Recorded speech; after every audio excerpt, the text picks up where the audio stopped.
The past couple months, I've been slowly going through Hegel's Phenomenology of Spirit, and I'm sure a lot of you already know the influence that Hegel has on fascist philosophy. And when I say that, I mean specifically Italian fascism, and in particular, the sort of philosophical theory underlying it created by Giovanni Gentile. And he was a Hegelian scholar, professor, etc.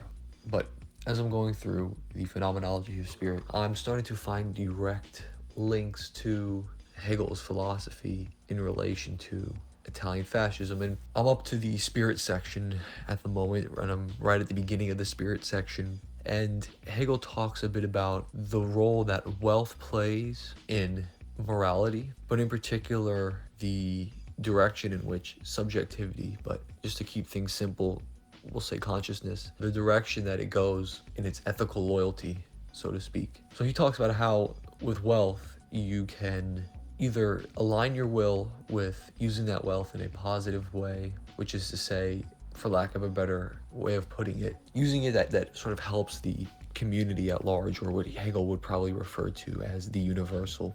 And obviously, wealth is not separated from the universal, nor is your labor. Your labor may be fulfilling for you personally at an individual level, but it's also quite literally fulfilling and necessary for other people too. So Hegel talks about the noble consciousness, which is the consciousness that uses wealth in a non-selfish manner and also aligns itself with the will of the state, which is synonymous with sort of the spirit of the universal. We can just kind of say the people. Furthermore, he also talks about, the ultimate noble consciousness, and that ultimate noble consciousness is the individual whose will is aligned with the community, or in his words, the state, and his interest is aligned with the state. So there's a harmony between both of them, to where moral action is not juxtaposed to actions of the state. So both the individual actions are aligned with the interest of the state, and vice versa. A concrete example of this is the soldier who goes to war and dies in war willfully and proudly with dignity because he believes it's the right thing to do to fight for his country and defend his country, so on and so forth. Obviously, this would be in the interest of the state and of the people of that country, but for Hegel, these things tend to be synonymous, and that is where I want to kind of segue into how this overlaps with fascism, because the organic state and the state in fascist theory is synonymous with the people. The state isn't really meant to be seen as a kind of bureaucratic, separate thing. I mean, it has its own distinct existence, but ultimately it's united to the people and a representative of the will of the people in the particular society it manifests.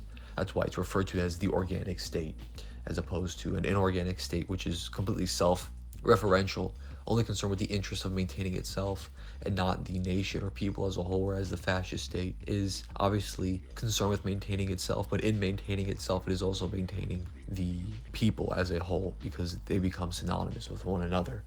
So you could almost think about it in like the way that a father of a family seeks to keep himself, in a well-off position, but in keeping himself in a well-off position, he's simultaneously keeping the family in a well-off position, because without him, the family ceases to exist and he is distinct from the rest of the family, but also one with the family. Likewise, the state can be said to be the same with the nation at large. So when you see this sort of overlap between the will of the people, the will of the state being the same will, you kind of find this in Hegel's concept of the noble consciousness, which is then later sort of reiterated by Giovanni Gentile in the doctrine of fascism. And I just thought that was an interesting overlap. And in this sort of community, we've kind of been trying to argue against the claim that fascism has no theory underlining it, and that it's just, the leftist sort of explanation of fascism is twofold. Either one, that it's propped up by the capitalist elite as a bulwark against communism, and secondly, that fascism is just sort of an emotional reaction to communist revolution and it has no actual substance, which isn't the case. I mean, there is a direct Hegelian outline morality in fascist theory. It's actually impossible to have a movement without a kind of outline morality, because people only unite based off common ideals. Even the most stupid people will unite off some sort of common ideal. Take a soccer, or for Europeans watching this football team, they're united by a common ideal, which is, they want their team to win. Okay, that's a pretty stupid and superficial ideal, but nonetheless, it's an ideal.